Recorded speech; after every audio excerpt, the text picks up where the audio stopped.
Il mange des sirènes à Hollywood, la folle rumeur qui gagne TikTok. Bonjour à tous, ici Tazio pour Culture Internet. Aujourd'hui, je vous parle de la façon dont, en voulant se moquer des théories du complot, on leur donne surtout de la visibilité.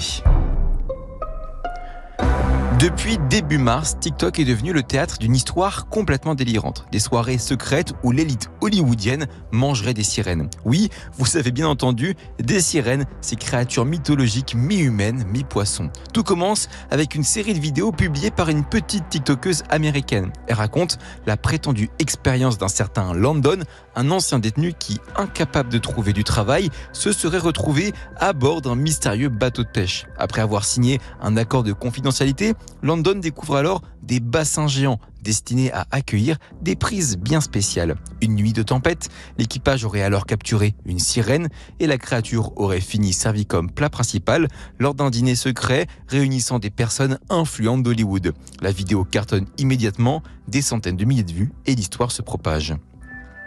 La théorie explose véritablement lorsque la TikTokeuse Steve Gostalk diffuse une autre vidéo racontant une anecdote encore plus folle.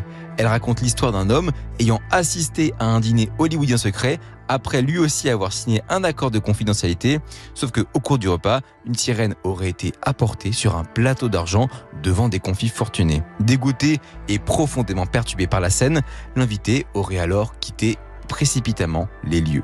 Cette vidéo dépasse même les 1,7 million de vues en quelques jours seulement. Tout aussi absurde, l'histoire fascine et commence à s'installer dans les tendances. Mais pas parce que les utilisateurs y croient, bien au contraire. Car rapidement, cette théorie devient un phénomène à part entière, notamment grâce à de nombreuses vidéos de réactions moqueuses.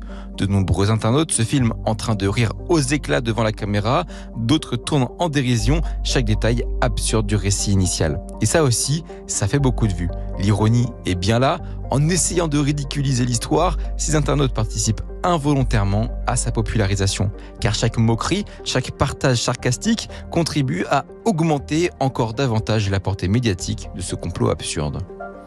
Ce phénomène paradoxal n'est pas nouveau. On le retrouve régulièrement sur d'autres réseaux, notamment par exemple Twitter. Là-bas, certains utilisateurs maîtrisent parfaitement l'art de publier des messages volontairement provocateurs uniquement pour attirer des réactions d'indignation. L'objectif, profiter du scandale pour devenir visible, se rendre viral et attirer l'attention. Et c'est exactement ce mécanisme pervers qui se reproduit avec l'affaire des sirènes. À la base, très peu de gens croyaient sérieusement à l'existence de dîners de luxe à base de sirènes. Personne n'en avait vraiment entendu parler. Mais la masse de réactions moqueuses et indignées crée une dynamique incontrôlable. La théorie complotiste gagne alors en crédibilité, simplement parce qu'elle devient omniprésente. Face à ce paradoxe, une vraie question stratégique se pose. À partir de quel moment faut-il réagir et déconstruire une théorie du complot ? Faut-il intervenir immédiatement pour stopper la propagation au risque de lui offrir une attention supplémentaire ?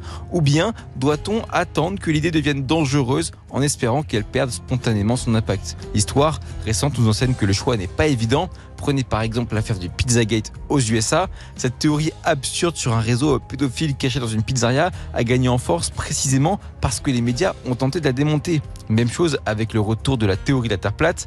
À force de multiplier les reportages, interviews et articles, le sujet a fini par toucher un public encore plus large qu'au départ. On voit bien ici la limite de l'exercice. Déconstruire immédiatement, c'est risquer de donner une audience à une théorie qui n'en aurait jamais eu autrement. Alors, quelle solution adopter ? Peut-être faudrait-il miser davantage sur une approche éducative en amont. Apprendre aux internautes à repérer l'absurde, leur fournir des clés pour discerner facilement la frontière entre le divertissement et la réalité. Le véritable enjeu est sans doute là, changer notre rapport à ces histoires pour ne pas tomber dans le piège de l'indignation permanente. Car au final, la question n'est pas de savoir si des célébrités mangent vraiment des sirènes, mais plutôt de comprendre pourquoi nous sommes aussi promptes à offrir notre attention aux théories absurdes jusqu'à leur permettre de devenir crédibles aux yeux de certains à force de se moquer d'elles. En alimentant sans cesse ces débats inutiles, on risque d'offrir une tribune permanente aux complots les plus délirants.